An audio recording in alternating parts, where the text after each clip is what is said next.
그리고 뭐 실제로 금리가 뭐 지금 당장 급하게 인하되진 않을지라도 그 기대감만으로도 이제 어느 정도는 이제 제약바이오에 슬슬 투자할 만한 가치가 있는 것이지 않을까.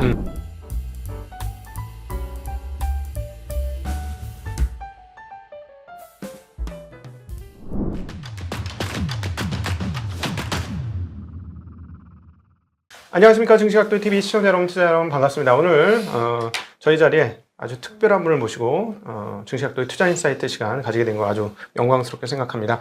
유니버시티 오브 미네소타 생물학 전공을 하셨고요. 현재는 서울대학교 의과대학에서 박사과정 수료하고 계신 원리버, 유튜브 원리버의 대표인 원리버 하나강님, 네. 강하나 전 애널리스트 모셨습니다. 어서 오십시오. 안녕하세요. 네, 안녕하세요. 반갑습니다. 최근에 진짜 한국은 정말로 지금 바이오가 뜨거운데, 우리 강하나 대표께서 예전부터 금리가 떨어지기 때문에 이제 좋아진다라는 얘기를 계속 하셨어요. 그러니까 지금 이제 뭐 한국뿐만 아니라 미국도 그렇고, 그리고 이제 최근 실체적으로 보면 뭐 당뇨약이 전이된 비만약 이런 것들이 이제 촉발이 되면서 아주 엄청난 파괴력을 보이면서 주가가 상승하고 있는데, 그럼에도 불구하고 이제 겨시 환경에 있어서 이렇게 바이오 주식들이 안전 바이오 하면서 이렇게 좋아진 이유는 금리 하락과 연계를 안 할 수가 없는 거죠. 그 부분을 조금 설명해 주시면 좋을 것 같아요. 일단 기본적으로 금리랑 제약바이오 지수 추이를 봤을 때 완전히 반대로 흘러가거든요. 이게 어쩔 수 없이 제약바이오 산업에는 돈이 많이 들어가고 연구개발 비용을 많이 써야만 그렇죠. 성과가 나오는 분야이기 때문에. 근데 그때까지는 현금 흐름이 없는 거, 창출을 그렇죠. 못하는 거, 돈을 못 버는 거고. 맞아요. 그러니까 고금리에 굉장히 취약하고 금리가 올라가는 시기에는 이제 제약바이오가 많이 떨어질 수밖에 없는 거죠. 그래서 그게 한 2, 3년간 지속되었다라고 한다면 올해 들어서는 금리 인하에 대한 기대감이 먼저 이제 반영되면서 7월부터 이제 제약바이오 산업이 좀 관심을 받기 시작했던 거죠. 그리고 뭐 실제로 금리가 뭐 지금 당장 급하게 인하되진 않을지라도 그 기대감만으로도 이제 어느 정도는 이제 제약바이오에 슬슬 투자할 만한 가치가 있는 것이지 않을까. 거기에 더불어서 지금 제약바이오가 고금리 때 안 좋았었잖아요. 그러니까 2, 3년간 안 좋았었으니까 많이 싸졌었던 거예요. 국내뿐만 아니라 해외 기업들도. 그러니까 이제 많이들 이 정도면 투자할 만하다 이런 생각을 하셨던 것 같습니다. 근데 실제로 제가 현장에서 만나보니까 진짜 작년도에 만나본 바이오 기업들이 미치려고 하더라고요. 맞아요. 현금이 다 타들어가는 거야. 네네. 남아있는 현금이 얼마 없는데 연구원하고 뭐 임상연구원 이런 분들을 모시고 이제 사업을 진행을 하려면 뭐 연봉을 적게 줄 수도 없고 하니까 1년에 몇 명 안 되는데 1년에 몇십억씩 그냥 타들어가는 거죠. 근데 맞습니다. 유입은 없는 거고 이 기술 팔 때까지는 유입이 없는 거고. 그렇죠. 그러니까는 금리 인상기에 사람들이 나도 돈 없어, 돈 쓸 수 없어 이럴 때는 굉장히 구조적으로 앞으로도 굉장히 어려워질 수밖에 없는 그런 업종인 거죠. 그렇죠. 뭐 비상장도 마찬가지고 상장사도 뭐 똑같습니다. 근데 작은 바이오텍의 경우에는 지금 뭐 금리 인하기에 도입을 했다고 하더라도 힘들 거예요. 그러니까 요즘 또 추이가 많은 분들이 좀 상대적으로 큰 기업들 위주로 좋아할 수밖에 없는 게 금리 인하를 할지라도 아직 고금리이고 아직까지는 제약바이오 자체에 돈이 엄청 많은 건 아니라서 이제 여전히 조금 우려는 있는 상황이긴 합니다. 그러니까 사실은 리가켄 바이오가 오죽 힘들었으면 네. 오리온한테 뭐 아주 나쁜 가격을 받고 판 건 아니지만 회사를 팔게 된 게 사실 그런 어떤 이유가 있지 않겠습니까? 그러니까 대표 입장에서는 연구에 전념하고 싶은데 끊임없이 연구는커녕 돈 조달하는 게 아마 대표의 주요한 사명과 일이었을 과제였을 거니까. 특히 뭐 국내 제약바이오 섹터 기업들 보시면 대부분 다 돈이 없잖아요. 네, 그렇죠. 대부분 다 돈이 없고 이게 또 되게 안타까운 사실이 정말 좋은 기술이랑 파이프라인, 물질을 갖고 있어도 그거를 초기 단계에 자꾸 라이선스 아웃을 해버리니까 우리나라 기업에 떨어지는 게 좀 적은 거예요. 그러니까 유한양행의 레이저 테이프 같은 경우에도 이제 오스코텍이 유한양행, 그리고 그렇죠. 유한양행이 존슨앤존슨이 이렇게 라이선스 아웃을 한 거잖아요. 그렇죠. 근데 사실상 존슨앤존슨이 조금 더 나중에 라이선스 아웃을 했었더라고 한다면 돈을 더 많이 받고 팔 수 있었는데 유한양행조차? 그렇죠. 야, 유한양행조차? 근데 이제 임상 초기 단계 혹은 이제 임상 1, 2상쯤에 많이 팔다 보니까 이제 상대적으로 받을 수 있는 게 덜 하긴 한 거죠. 물론 임상 3상부터는 대규모 임상이라 돈이 너무 많이 들어가서 이제 국내 기업이 이제 진행을 하기에는 좀 무리도 있고 또 우리가 뭐 FDA의 노하우가 있는 것도 아니고 그런 것들도 반영됐겠지만 이제 리가켄바이오는 돈이 없었다 보니까 전임상 단계에서 라이선스 아웃을 했었던 사례들이 되게 많았어요. 그러니까 총 계약 규모는 1조인데 이제 선급금은 몇백억 원. 그리고 이제 임상이 진전되면 따라서 돈이 들어오는 구조잖아요.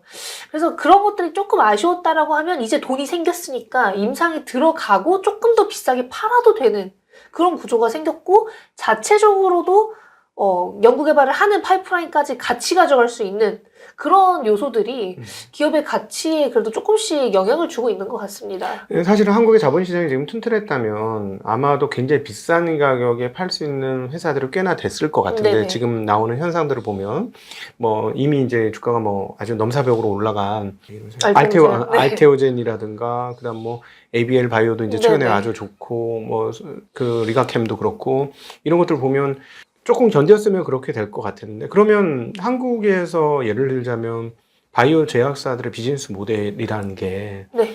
자체적인 동력으로 끌기에는 자본시장이 약해서 그걸 뒷받침해 주지를 못하니 네.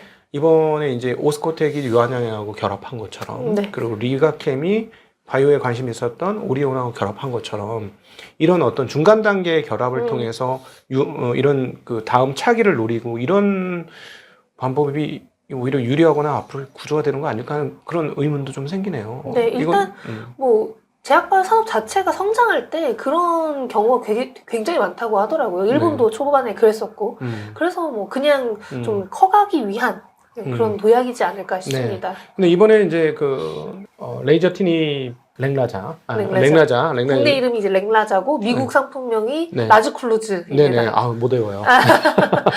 그 레이저티니의 그 보면 이게 만약에 효과가 있으면 굉장히 큰데 그 시장이 어마무시하다면서요? 그렇죠. 비소세포 폐암이 암 시장 중에서도 또 이제 큰 편에 속하기 때문에 네네.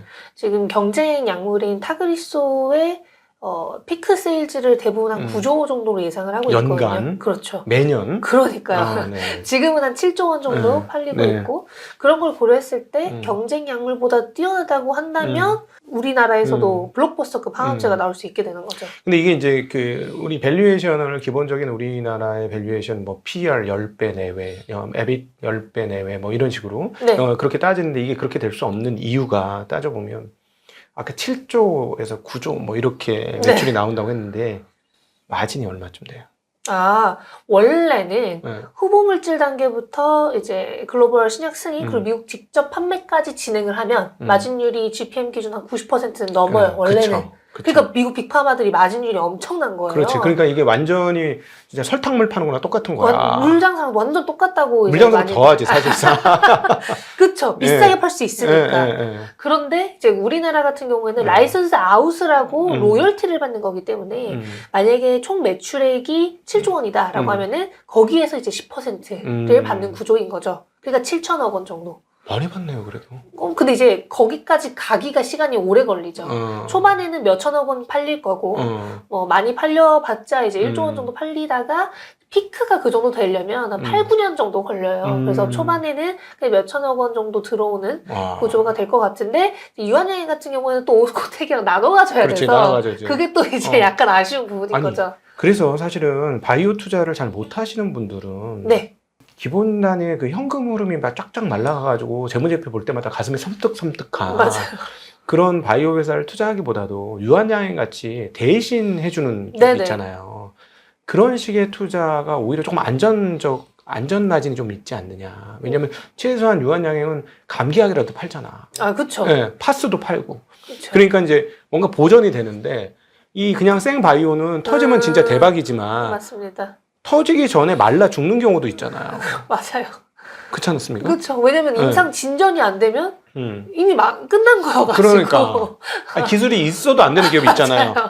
아니, 그런 얘기 많이 들었구나. 이 회사 이거 제품 진짜 좋은데 주가 흐름 보니까 이 회사 이제 얼마 안 남았구나. 맞습니다. 근데 기술은 좋다는 거야. 근데 그게 발현이 안 되고 고객사를 못 찾고 팔 때를 못 찾고 막 그런 거잖아요. 근데 이제 하나 이제 그 투자자분들한테 한번 경각심이나 등등을 해서 한번 그 궁금한 건 사기치는 사람도 많았잖아요. 네, 그렇죠. 근데 요즘에 보니까 이제 이 어려운 과정을 통해서 2016년 이후에 정말 그냥 2020년, 21년 살짝 반짝한 거 빼고는 사실상 2017년부터 지금까지 거의 뭐 춘궁기가 진짜 그 가뭄의 때가 엄청나게 길었잖아요. 바이오 네네. 회사들이. 그러면서 사실은 그때 2016년 말도 안 되는 랠리를 뽑았을 때 진짜 말도 안 되는 기업들도 막 등장을 그렇죠. 했던 거잖아요. 막 글로벌 임상하기만 한다고 하면 이제 상한가를 가고 그러니까. 심지어는 삼상 실패한 걸 갖고 와서 새로 삼상 시작한다고 맞아요. 물건 팔고. 그것도 막 이제 좋아하시니까. 물건 판 게 아니고 주식을 팔았지. 아, 그렇죠. 예, 주식 자금 장사를. 조달하고. 예, 주식 장사를 한 사람들도 있고. 그러니까 근데 그때하고 지금 환경 어떻습니까? 그러니까 저는 2016년, 17년 정도의 환경이면 일반인들 바이오 하지 마라. 너무 그쵸, 위험하다. 하면 안 되죠. 예, 근데 지금 조금 달라진 것 같거든요. 지금은 달라졌죠. 일단 뭐 비슷한 부분은 한미약품이 그 당시에도 빅파마랑 계약을 했었다는 거. 그리고 지금 국내 기업들이 글로벌 대형 제약바이오 기업들이랑 계약을 많이 한다라는 게 그나마 좀 비슷한 부분인데, 다른 부분은 우리나라 기업들도 글로벌 임상에서 글로벌 기업들 대비 임상 데이터가 점점 잘 나오고 있다는 점이고요. 이제 원래 국내에서만 비교를 하면 의미가 없잖아요. 글로벌로 팔아야 되는 건데. 그래서 글로벌 기업들이랑 비교를 했을 때 임상 데이터가 우위에 있다라고 하면 어차피 충분히 괜찮은 거고 추가 라이선스 아웃이 가능하다라는 그런 인식이 생기기 때문에 지금 이미 뭐 알테오젠, 리아켄바이오, ABL바이오처럼 빅파마들이랑 좀 대규모 빅딜을 체결하는 경우가 많잖아요. 네네네. 이 대규모 빅딜도 총 계약 규모가 매년 커지고 있고 이제 돌려주지 않아도 되는 계약금도 금액대가 좀 커지고 있다 보니까 이것만으로도 이제 기술력을 어느 정도 인정받은 기업들이 좀 많이 나왔고 이제는 심지어 우리나라 기업이 글로벌 FDA 승인을 받은 의약품들도 하나둘 나오고 있는 거잖아요. 그렇죠, 그렇죠. 완전히 그때랑은 실체가 생겨버린 거기 때문에 이제는 뭐 임상에 들어간다고 오르고 그런 상황이 오진 않고 이 기술이 어느 정도 입증이 됐을 때마다 이제 기업의 가치가 많이 올라가는 것 같습니다. 제가 이제 사실은 질문지를 안 드려고 지금 막 던지는데 우리 강하나 대표께서 굉장히 실력이 뛰어나셔서 대답을 척척 해주고 계시는데요. 글로벌리하게 봤을 때 지금 한국의 임상 수준이라든가 이 바이오 의학 관련한 기술이 어디 정도까지 올라갔다고 봐야 될까요? 대략. 솔직히 탑 수준은 아니에요. 당연히 탑 수준은 아니고 일본보다도 한 20년 느리다고 생각하시면 돼요. 20년이나? 네, 그게 좀 아쉬운 부분이죠. 근데 일본이 20년 동안 성장을 한 그 스텝들을 우리나라가 지금 밟고 있기는 합니다. 네네. 일본에는 대형 글로벌 빅파마들이 되게 그럼요. 많잖아요. 네네. 뭐 다이치 상교, 네. 다케다 제약, 네. 뭐 오노약품까지 되게 많은데 이제 우리나라는 아직 이제 삼성 바이오로직스 정도? 근데 삼성 바이오로직스가 지금 글로벌 시가총액 순위로 보면 탑 30위 안에 들기는 합니다. 지금 당장. 왜냐하면 성장세가 가파르기 때문에 네. 그만큼의 밸류에이션이 지금 약간 타당하다라는 인식을 받는 것 같아요. 근데 이제 아직까지 그러니까 신약 개발에 있어서는 네. 우리나라가 탑 수준이라기보다는 후발주자긴 하지만 후발주자 중에서 좀 뛰어난 수준이라고 저는 생각을 하고 있고 그래도 탑 10위 안에는 든다라는 얘기가 요즘에는 많이 나오고 있어서 네. 몇몇 기술, 몇몇 플랫폼 기술이나 글로벌 경쟁 상대가 많이 없는 기술들에 한해서는 탑 10위 안에는 들지 않을까 그렇게 기대를 하고 있습니다. 근데 지금 뭐 저는 정말 아재라는 걸 이때 느꼈는데 최근에 대입 관련된 내용을 보고 너무 깜짝 놀랐던 게 의대가 다 합쳐지고 다 채워지고 나서 그 다음 서울대 다음 학과가 열린다 이 얘기 듣고 전 너무나 쇼크였거든요. 맞아요. 저희하고 세대 차이가 너무나 우리는 의대도 좋았죠. 뭐 법대도 있고 뭐 예를 들어 상대도 있고 뭐도 있고 뭐 이렇게 있었거든요. 그땐 좋아했고. 예, 서로 그러고 그다음 뭐 학교도 뭐 학과가 좋으면 뭐 비슷하고 또 뭐 이렇게 됐었는데 너무 깜짝 놀랐어요. 이 말인즉슨 한국의 소위 말하는 똑똑한 친구들이 지금 다 의과 관련된 일로 지금 진입이 된다는 거잖아요. 그렇죠. 그러면은 장기적으로 봤을 때 한국의 모든 역량이 첫 번째로 지금 진입되는 게 의과 관련이잖아요. 네. 그 의료 과학 분야인 네네. 거잖아요. 그러면 한국 친구들이 안 그래도 똑똑한데 더 똑똑한 친구들이 여기 가면 이거 장기적으로 성장 가능성은 매우 높지 않을까 하는 생각이 들거든요. 근데 우리나라의 가장 큰 문제는 대부분 의사를 하고 싶어 하는 거고 연구를 하고자 하는 마음은 없어요. 그게 진짜 안타까운 부분이고 그래서 이제 제약바이오 산업 자체가 최근에 좀 투자가 줄어들었거든요. 정부 지원금이. 근데 그게 그러니까 의대를 나온 사람들은 의사를 하고 싶어 하지 연구를 하고자 하는 마음은 거의 없어요. 그래서 의사 연구자들을 좀 양성하고자 하는 얘기들이 많이 나오고 있긴 합니다. 왜냐면 그들이 연구를 해야 뭐 과학 쪽에 발전이 있는 거잖아요. 그렇죠. 거기가 이제 막판 현장을 조절해 주는 사람들이잖아요. 그쵸, 그 진행하고. 약물을 실제 마지막 단계에서 어떻게 해야 되는지를 핸들링할 수 있는 사람들인 맞습니다. 거잖아요. 이렇게 조정해줘, 네네. 한번 해봐, 이렇게 해봐줘, 이렇게 할 수 있는 거니까. 아, 근데 좀 놀라운데, 의학, 제약, 바이오 쪽에서 어렵지만, 네. 성공을 거두면, 의사하고는 게임이 다르죠. 다르죠, 완전히. 게임이 안 되는데 왜 안 하지? 근데 너무 우리나라가 요즘에는 안전성을 좀 추구하기도 하고, 편하려 그래. 그렇죠. 너무 리스키한 것도 안 좋아하고, 음. 연구를 하는 거는 너무 힘들잖아요. 초반에는 그리고 돈이 너무 안 돼요, 연구는. 그래서 연구를 하고자 하는 분들이 점점 줄어들고 있다고 듣고 있습니다. 아, 임상연구원 죄송하지만 평균 급여가 얼마나 되길래?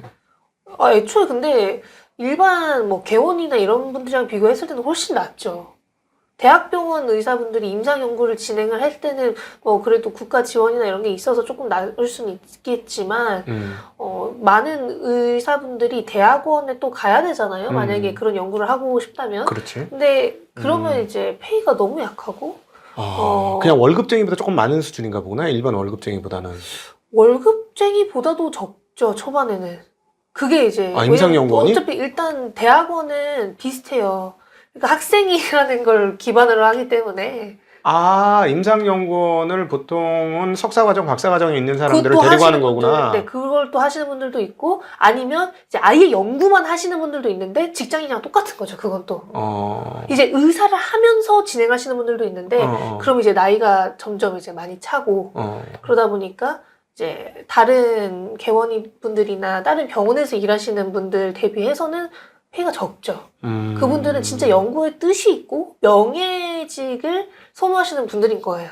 그러면은 이게 사실 나라 전체적 발전을 위해서는 이런 쪽으로 약간 좀 지원이라든가 이런 게 좀 있어야 되는 거네요. 좀 있어야 되고, 뭐 물론 뭐 의사분들이 무조건 진행을 한다고 더 뛰어난 약이 나온다도 아니기 때문에 이과 쪽에 대한 지원이나 그런 투자가 이제 많이 늘어나야 되긴 하죠. 이과 뭐 생물학과 혹은 이제 생명공학과 이런 쪽도 투자가 많이 돼야 되고 연구를 많이 해야만 이제 과학이 좀 발전을 할 수가 있는데 아직은 좀 부족한 것 같습니다. 사실상 그 미국의 시가총액 상위 종목을 쫙 뽑아보면 사실 빅테크 외에 그 다음 순위로 올라갈 수 있는 게 금융보다 더 큰 회사들이 바이오 회사잖아요. 맞아요. 그러니까 이게 따지고 보면은 소프트웨어 만드는 거 다음으로 마진이 높은 사업인 거잖아요. 맞습니다. 마진율이 정말 좋죠. 잘 만들기만 하면. 그러니까 이게 소위 말하는 대박이고 진입장벽도 엄청나게 높은 거잖아요. 그렇습니다. 한국 산업을 이끌어갈 수도 있는 영역이라고 봐야 되겠네. 반도체 다음으로. 그렇죠. 요즘에는 뭐 삼성전자 말고 삼성 바이오로직스 산다라는 얘기가 나올 정도로 이제 바이오가 앞으로의 성장세를 기반으로 봤을 때는 좀 확실하지 않느냐 이런 얘기들이 많이 나오죠. 네. 그러면 이제 최근에 이제 바이오 주식들이 이제 랠리를 뽑은 게 과거 이제 우리가 한미약품 때 2016년 뭐 이럴 때 한미약품 랠리 뽑았을 때하고 근본적으로 좀 다른 경향성이 있는 것 같아요. 정말 다르다고 저는. 그거를 아마 우리 시청자분들이 좀 이해하게 한번 설명을 해주시면 좋을 것 같아요. 그러니까 옛날에는 신약을 어떻게든지 하려고 했는데 지금은 전달 물질, 네네. 그쪽으로 완전히 소위 말하는 플랫폼이라고 불려지는 그런 쪽으로 바뀌었죠. 이제 옛날에는 글로벌 기업들이 관심이 없어 하는 물질이어도 그냥 임상 후기 단계에 들어갔다 하기만 하면은 이제 뭐 10배씩 올랐었던 그리고 기업의 대표 말을 무조건적으로 믿었었던 사례들이 많았죠. 근데 지금은 그래도 글로벌 빅파마나 글로벌 제약사들이 한번 거쳐서 이제 좋다라고는 걸 인정해주면 그때부터 이제 기업의 가치가 많이 올라가는 경향도 보이고 있고요. 두 번째로는 말씀해주신 것처럼 그냥 물질 하나 뭐 아까 좋은 예시였는데 다른 나라에서 망했던 물질 사와서 이제 우리나라에서 이제 뭐 글로벌 임상 다시 할 거야 뭐 했어도 인정을 받았었다면 지금은 자체적으로 개발하는 물질도 잘 돼야 되지만 자체적으로 보유하고 있는 기술 자체도 좋은 경우 그 기술을 글로벌 기업의 물질과 접목시켜서 좋은 데이터를 나오는 경우 되게 더 관심을 많이 받고 있다라는 점. 그리고 이제 마지막으로는 이제는 자금 유입이 조금씩 되고 있긴 해요. 그러니까 기술 이전 계약을 크게 체결하다 보니까 몇백억씩 들어오는 경우도 많아지고 있고 대형 제약사들이 요즘 연구개발 인력이나 연구개발 비용에 투자를 많이 하면서 대형 제약사들과 같은 기업들도 이제 글로벌 바이오 기업으로 도약할 수 있는 그런 시기가 왔습니다. 유한양행도 제약사잖아요. 한국 제약사 말씀하세요. 그렇죠. 여기도 대형 제약사라는 거? 네, 맞습니다. 이제 네. 녹십자나 유한양행, SK바이오팜 이런 회사들이 결국에는 제약사인데 이제 신약 개발까지 진행을 하고 있으니까 네. 그래서 그런 걸 고려했을 때 이제 바이오텍만이 아닌 그냥 국내 제약바이오 기업들 전체적으로 지금 신약 개발이나 혹은 기술 개발에 조금 진심을 담고 있지 않나 그런 생각을 하고 있습니다. 지금 시가총액 코스닥 지금 1위를 가고 있는 이제 알테오젠이라든가 지금 뭐 계속 왔다 갔다 하더라고요. 네, 알테오젠이라든가 지금 그다음에 리가켄 바이오, 네. 그다음에 뭐 ABL 바이오 뭐 이런 회사들이 신약을 만드는 회사가 아니라는. 그렇죠. 플랫폼 기반의 근데 뭐 신약도 만들지만 플랫폼을 보유하고 있기 때문에 좋은 신약을 만들 수 있는 그런 기업들이죠. 자, 이제 여기까지 얘기하면 이제 이제 골치 아파 이렇게 얘기하실 수가 있는데 여기에 좋은 해답이 하나 나왔습니다. 지금 우리 강하나 대표께서 이번에 새로 쓴 책인데요. 진짜 하루 만에 이해하는 제약 바이오 산업입니다. 제가 오늘 이 순서는 독이 책방 아니고 투자 인사이트 시간이에요. 그래서 책을 소개해 드리는 시간은 아닌데 제가 이게 어제 발간돼 가지고 저한테 제가 읽어보기 시작했거든요. 아주 따끈따끈한 책인데, 이거를 읽어보시면, 지금 뭐 우리가 그걸 투자를 못해서 못 먹어서 아쉬울 수는 있지만, 일단 공부는 해놔야 될 거 아닙니까? 다음을 위해서. 그런 측면을 봤을 때, 전달 체계를 갖고 있다는 게 무슨 의미를 이해하려면, 제가 보기엔 이 책의 앞부분 한 4분의 1 정도를 읽으면 이해하는데 굉장히 도움이 된다. 왜냐면 이게 이제 세포부터 시작을 하거든요. 세포에 대한 이해를 해야 그 세포가 움직이는 구조, 에 대해서 알게 되고 세포가 움직이는 그 프로세스를 알아야 전달 물질이 어떻게 작동을 하면서 약학적 효과를 내는지 그래서 우리나라의 기업들이 어떻게 여기서 사업을 하고 있고 세계 기업들이 어떻게 사업을 하고 있는지가 읽어지는 대목이 있습니다. 예. 네. 그래서 저는 굉장히 흥미롭게 읽었어요. 아직 다 어제 잡아갖고 다 못 읽었는데 예. 그런데 굉장히 재미있게 읽었고 이 근본적인 그 의학 시스템의 구조가 이렇게 되는구나 하면서 굉장히 과학 단계로 갔구나. 진짜 전자현미경이 생겨서 열린 산업 세계구나. 네. 책을 읽으면서 그런 생각이 많이 들었습니다. 그렇죠. 그러니까 세포단의 내용들을 보고 그 세포단의 안쪽까지 더 들어가서 뭐 그 세포 안에 있는 미토콘드리아, 리보솜, 핵 이 안에 움직이는 기전을 활용해 가지고 지금 그 전달 체계를 만들고 있는 게 지금 우리나라에 최근에 이슈가 된 뭐 알테오젠, 레코켄바이오, 그다음에 ABL 이런 데가 되는 거 맞는 거죠? 뭐 기본적으로 몸의 모든 부분을 우리가 어느 정도는 이해해야 이게 왜 전달이 되는 거고 왜 이 전달 체계를 바꿨을 때 더 좋은지 혹은 왜 이 플랫폼 자체가 지금 유망한지 뭐 이런 것들을 알 수 있기 때문에 이제 뭐 그런 기본적인 것부터 그냥 큰 틀에서는 지금 유망한 기술들이 뭔지 뭐 이런 것들을 다 지금 나타내고 있긴 합니다. 그래서 사실은 이거는 한번 하려면 제대로 해야 되는데 인체의 신비에 대해서 한번 우리가 공부를 하면 좀 이해가 될 것 같아요. 책에서 나온 내용이니까 오늘 책에 나온 내용을 한번 조금 여쭤볼게요. 네네. 그러니까 이제 그 최근의 의학의 핵심은 세포를 분해하는 거 아니에요. 세포를 이제 많이 활용하죠. 세포 치료제도 뭐 있고 아니면 유전자를 활용해서 이제 세포를 어떤 식으로 뭐 바꾼다든지 혹은 이제 뭐 유전자 기반으로 뭐 유전자를 이제 막는다든지 뭐 이런 경우가 있긴 하죠. 그러니까 세포가 있고 세포 안에서 활동하는 여러 가지 그냥 세포 하나가 거의 소우주처럼 네네.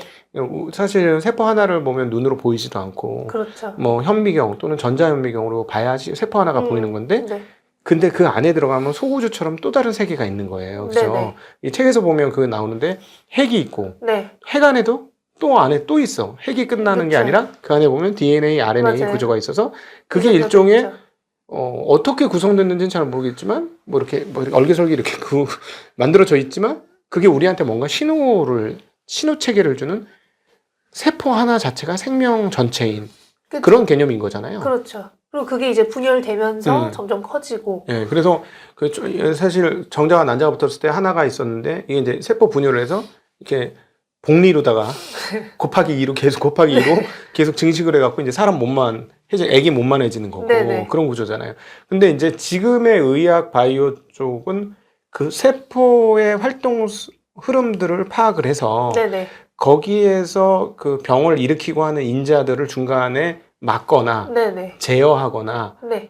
활성화를 못하게 하거나 죽이거나 네. 이런 식으로 지금 기전이라고 표현해야 되나? 하여튼 그런 활동성이 만들어지는 거죠. 그렇게 이제 우리가 만약에 이 질환의 원인이 되는 걸 어느 정도 파악을 하고 연구가 되어 있는다라고 한다면 네. 이제 그걸 기반으로 이제 진행을 많이 하죠. 근데 이제 그게 보통은 이제 세포나 유전자 딴에서 이제 많이 이루어지고 그게 아니라고 하면 이제 세포의 겉표면에 뭐 있는 부분 뭐 이런 것들로도 많이 진행이 되고 혹은 이제 뭐 유전자 변이 뭐 이러다 보니까 그런 걸 우리가 조금이라도 알아내고 환자들에게서 공통적으로 많이 발현이 되는 부분이 있다면 네. 그걸로 결국에는 신약이나 치료제를 개발을 하고자 하는 게 이제 크죠. 그러니까 지금 최근에 나오는 그 치료제들은 세포단에서 이루어지는 거죠. 예를 들어서 세포나 유전자 단에서 많이 네, 하죠. 항암제라고 했을 때 이 책에서 제일 많이 다룬 게 이제 세포단에서 나오는 것들이었는데,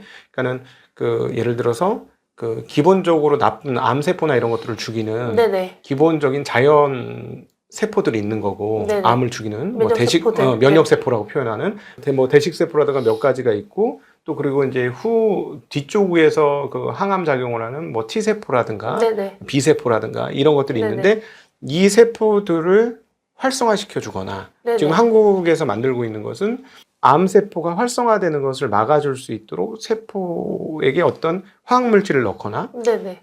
어떤 절달 체계를 줘가지고 그렇게 움직이게 하는 그거가 되는 거잖아요. 아니면 이제 암세포에 약물이나 네. 암세포에 붙을 수 있는 거를 이제 전달해 주는 거죠. 그러니까 암세포만을 이제 다이렉트하게 없애주기만 해도 암이 이제 암세포가 이제 사멸되다 보니까 이제 암을 조금 치료할 수 있는 그런 기존으로 많이 진행을 하기도 하고 혹은 이제 암을 유발하는 유전자가 있다면 그 유전자 자체의 변이를 좀 억제시키는 그런 표적 치료제도 많이 개발하고 있습니다. 그러니까 그 과거 1세대 항암제는 주로 항암제로 그냥 폭탄 던지는 거고 네네. 정상세포든 뭐 암세포는 다 같이 죽이는 그런 계통이었고 그다음에 지금은 이렇게 표적으로 가는 게 2단계고 3단계는 이제 세포를 활성화시켜서 그렇죠. 암세포를 죽이는 면역 항암제를 많이 쓰죠. 근데 아직까지 3세대는 아직 활성화되지는 않은 거죠? 아니요. 3세대가 이제 면역 항암제라고 할 수 있는 키투르다 아니면 옵디보가 대표적인데요. 네. 뭐 면역 항암제가 지금으로서는 항암제 중에서 가장 많이 팔리고 있죠.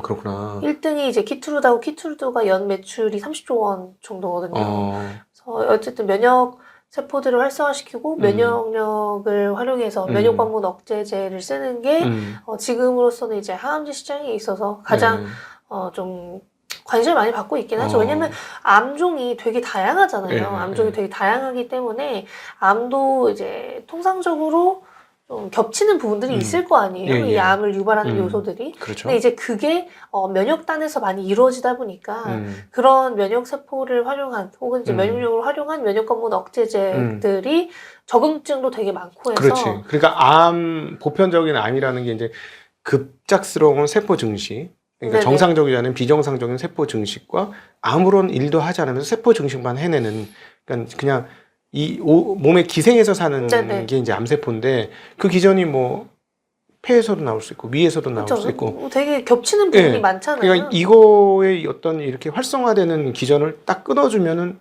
그게 여기 폐암에도 듣다가 그쵸. 위암에도 듣다가 이렇게 되는 거잖아요. 맞습니다.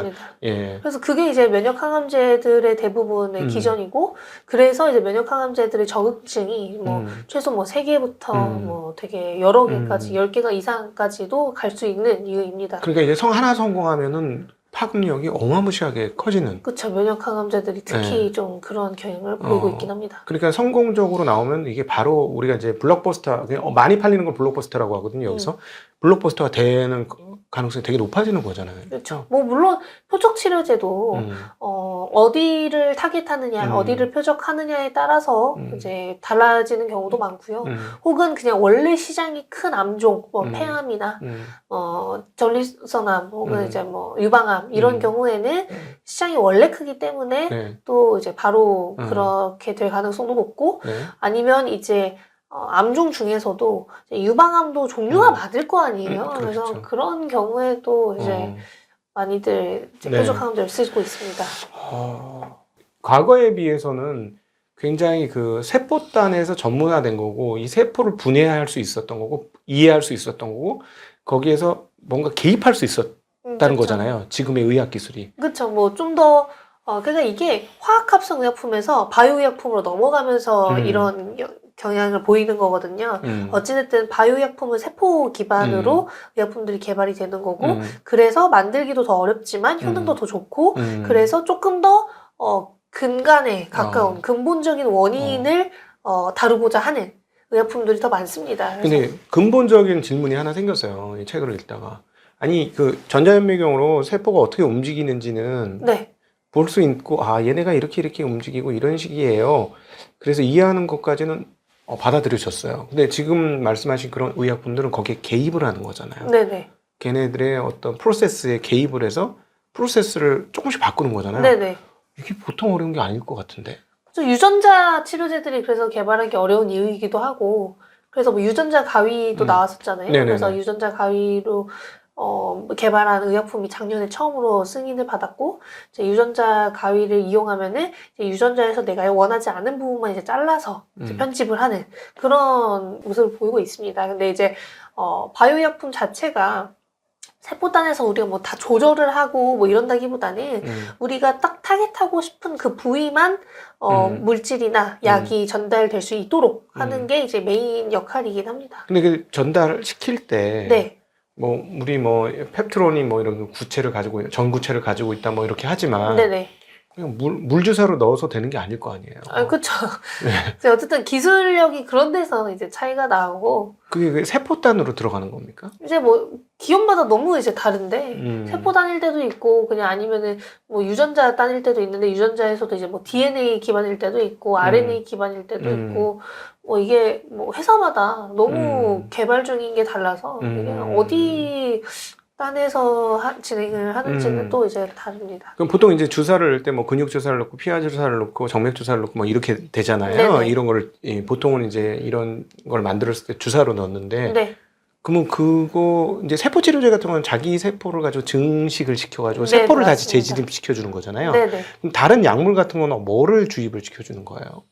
그거는 이제 뭐 뇌세포라기보다는 실제로 그냥 만들어진 약물 자체가 보통 이제 항체 기반으로 개발되는 경우도 많고, 혹은 뭐 유전자 치료제도 그냥 유전자 기반으로 개발이 되는 거기 때문에. 그래서 제가 거기서 근본적인 궁금증이, 네. 죄송합니다. 이렇게 엉뚱한 질문을 자꾸 드려가지고 이런 경험 처음이시죠? 저까지 너무 죄송한데, 항체 기반이라면 이게 항체라는 건 사람 세포 안에서 발현된 거잖아요. 뭐 항원도 그렇죠. 마찬가지고. 그러면은 항체를 넣어준다면 세포에서 뭐 발현되고 증식된 거를 넣어줘야 되는 거 아닌가 하는 그런 궁금증이 좀 생기거든요. 세포 단에서 이제 증식을 시켜서 하는 경우가 많죠. 그것 또한. 그래서 바이오리액터에서 네. 세포를 증식시키고 거기서 이제 의약품을 만드는 방식이나 프로토콜이 이제 기업마다 다르니까 그걸 이제 뭐 CMO나 CDMO 기업에 맡겨서 이렇게 진행하는 경우가 많고, 네. 그것도 이제 조금씩 다릅니다. 네, 이제 그러면 여기서 이제 드디어 이제 한국에서 제일 큰 바이오 회사인 CDMO 네네. 가 나오잖아요. 네. CDMO에 대해서 살짝 좀 설명을 기초적인 걸 해주시면 좋을 것 같아요. 일단 CMO는 위탁 생산만 해주는 그걸 기반으로 하고, CDMO는 조금 더 전 단계까지, 그러니까 이 의약품의 기술이 뭐 들어갔다면 그 기술까지 해서 이제 같이 만드는 게 이제 CDMO예요. 그래서 CMO는 진짜 삼성바이오틱스가 아예 생산만 해주는 그 큰 대규모 딜들이라고 생각하시면 될 것 같고, CDMO는 조금 더 작은 단위가 많은데 기술력이 들어가는 거기 때문에 보통 이제 ADC 기반의 항암제들 뭐 이런 것들이 CDMO 계약이 꽤나 많습니다. 근데 이제 삼성바이오로직스는 CMO가 메인이고 아직은 CDMO 쪽을 이제 끌어올리고 있는 중이에요. 그래서 어찌됐든 우리가 의약품을 만들고 그거를 많이 생산을 해야 될 거 아니에요. 생산을 많이 하기 위해서는 자체적으로 생산을 하는 것도 좋지만 요즘 빅파마들은 자체적으로 한다기보다는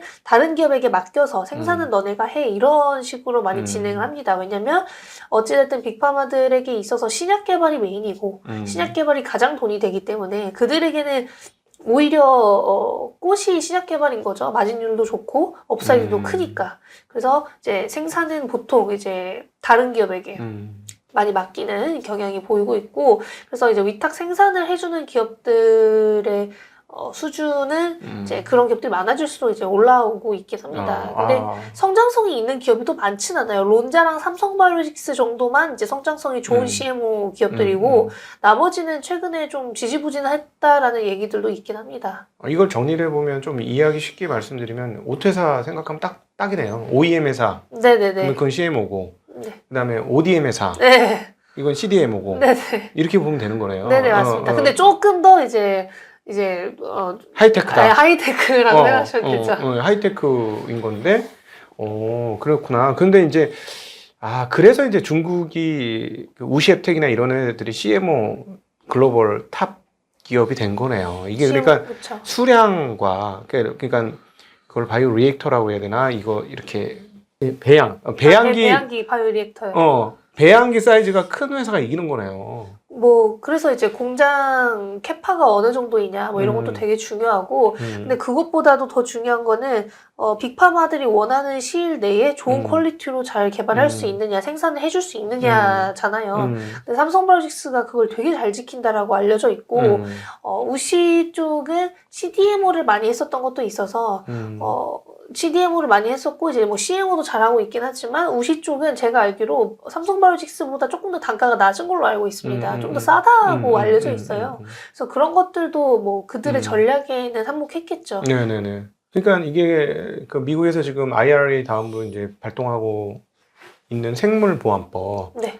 여기에 한국 수혜가 상당히 크겠네요. 이 다른 업체들보다는 CMO와 CDMO 네. 쪽이 결정적으로 생물보안법에는 수혜를 받겠네요. 생물보안법의 가장 큰 수혜는 그 분야인데 여기서 또 이제 왈가왈부 나올 수밖에 없는 게 중국이랑 비슷한 나라는 이제 인도다. 그러니까 인도 기업들이 더 수혜를 받지 않겠느냐 이런 얘기들도 되게 많아요. 근데 물론 저도 동의를 하는 부분은 어느 정도 있고 그래서 인도 CMO, CDMO 기업들이 최근에 주가 흐름을 보셨을 때 거의 다 신고가를 기록했었어요. 그래서 이제 뭐 우리나라 기업들도 수혜를 당연히 보겠지만 이제 우리나라만 보는 것은 아니다. 그러니까 파일을 나눠 가질 가능성이 더 높고 어찌됐든 생물보안법은 2032년까지 유예이기 때문에 지금 단기적인 뭐 실적 뭐 2배 이상 증가 뭐 이런 거는 이제 거의 어려울 거고 수주를 맡기고 이제 생산을 하기 위해서는 프로세스가 다 있을 거 아니에요. 빅파마들이 그렇죠. 뭐 아무한테나 맡기고 뭐 대충 만들어 봐 이렇게 해서 뭐 끝은 아니니까.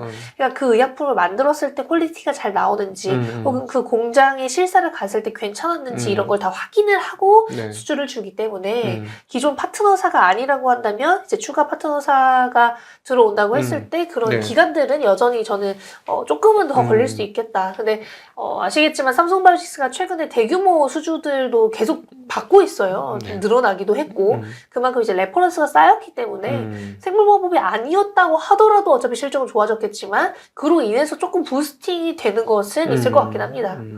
일종의 이제 반도체로 보면 팹리스하고 파운드리 역할이 아까 저희 의류 사업은 좀 조금 차이가 있는 것 같고 네, 기술적인 어떤 하이테크라는 측면을 보면 오히려 팹리스 파운드리가 맞겠네요. 근데 이제 파운드리인 CMO를 잘해서 능력이 커지면 CDMO도 증진이 되는 거고 그렇죠.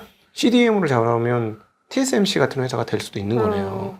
그렇죠. 뭐 근데 이제 삼성 바이오로직스의 경우에는 이제 CDMO 비중이 아까 좀 아직은 적다고 말씀을 드렸잖아요. 근데 그 이유 중 하나가 그 CDMO를 하기 위해서는 기술을 다 도입시켜 놓고 그걸로 인해서 이제 개발을 많이 진행을 하는데 그게 아직 레깅이 있어서 그랬던 것 같긴 합니다. 근데 이제 차후 시간만 조금 지나면 충분히 CDMO 쪽도 많이 올라올 수 있을 거라고 기대를 하고 있고 삼성 바이오로직스는 그것만 보는 게 아니라 어찌됐든 자회사인 삼성 바이오 에피스도 있잖아요. 네네네. 그러니까 이제 삼성 바이오 에피스의 바이오시밀러 쪽도 충분히 지금 뭐 IRA든 뭐 그런 생물보호법의 수혜도 받을 수 있지 않을까 그렇게 보고 있습니다. 결국 여기도 의학 기술 관련해서 이해도가 굉장히 깊어야 성장 속도가 빨라질 수밖에 없는 거네요. 그렇죠. 일단 잘 만들어야 되니까 이게 잘 만들기 위해서는 기술적인 부분이 어느 정도 필요한 거죠. 네. 그러면 삼성 바이오로직 이런 데도 그 의학 기술자들이 굉장히 많겠네요. 좀 거기야말로 이제 박사 나오신 분들도 많다고 들었고, 어찌됐든 이제 삼성 바이오로직스 말고 바이오 에피스도 바이오시밀러 개발하는 곳이다 보니까, 연구 인력이 되게 많다고 알고 있습니다. 복지도 좋고. 네. 그럼 이 시밀러 산업의 미래는 뭐 여전히 밝다 이렇게 생각하시는 건가요? 작년 그리고 올해는 조금 어두웠어요. 좀 어두웠었던 이유는 바이오시밀러 가격들도 너무 많이 떨어졌고 경쟁이 너무 치열해졌고 보통 의약품들이 잘 팔리려면 대형 보험사들, PBM사들에 다 등재가 돼야 뭐 팔리든 말든 할 거 아니에요.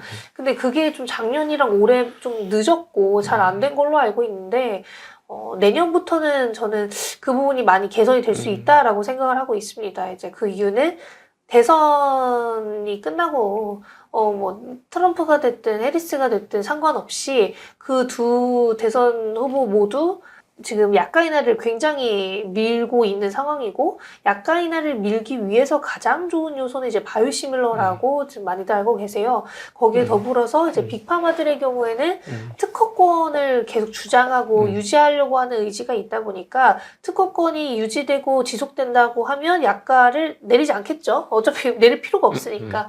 근데 이제 특허권에 대해서도 특허권 좀 법안이 조금 바뀌어서 특허가 원래는 이제 뭐 7, 80개까지 됐다면 이제는 뭐 20, 30개로 밖에 못하는 그런 상황이 됐어요. 법안이 바뀌어서. 그래서 이제 특허권뿐만 아니라 이제 바이오시밀러 쪽에 대한 미국의 좀 지원 이런 것들도 요즘 보이고 있고 이제 바이오시밀러들과 손을 잡는 대형 PBM사들이 많아지면서 확실히 바이오시밀러는 이제 내년부터 다시 반등을 할 수 있겠구나 그런 생각을 하고 있긴 합니다. 네.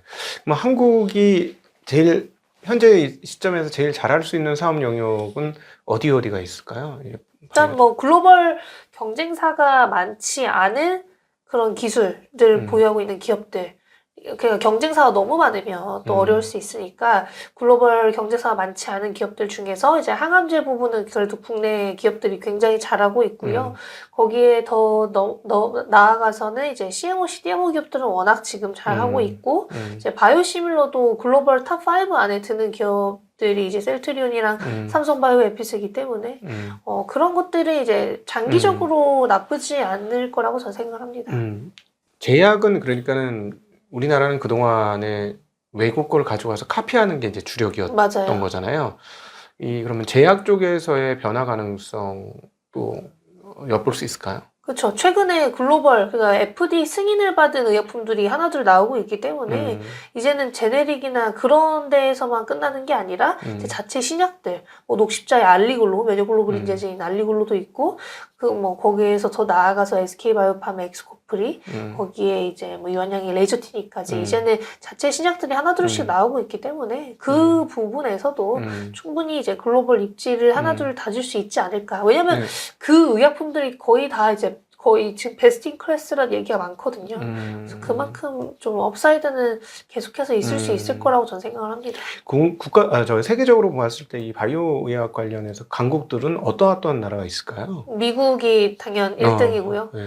뭐 유럽권 나라들도 워낙 빅파마들을 많이 갖고 있기 때문에 유럽권 나라들도 많고 중국도 요즘에 좀 많이 치고 올라오고 있습니다. 근데 일본도 완전 상위권이라고 생각을 하시면 되고 우리나라는 아직까지는 빅파마라고 할 만한 곳은 이제 많이 없어서 우리나라는 조금 있다라고 생각하시면 됩니다. 의외로 인도 같은 나라가 의학 중간체라든가 원료 물질에 있어서 상당히 뭐 그쵸. 중국과 더불어서 맞아요. 상당한 강국이라고 그러더라고요. 맞아요. 인도랑 중국이 딱 원료랑 음. 밸류체인 때문에 네. 어느 정도 영향력이 있긴 한 것 같습니다. 그럼 저희는 사실상 인도하고 중국에서 원료를 만든다 그러면 깜짝깜짝 놀래거든요. 그렇죠. 이건 믿을 수 있어? 쓸 수 있을까 이러는데 근데 전혀 실제는 그렇지 않은 거죠.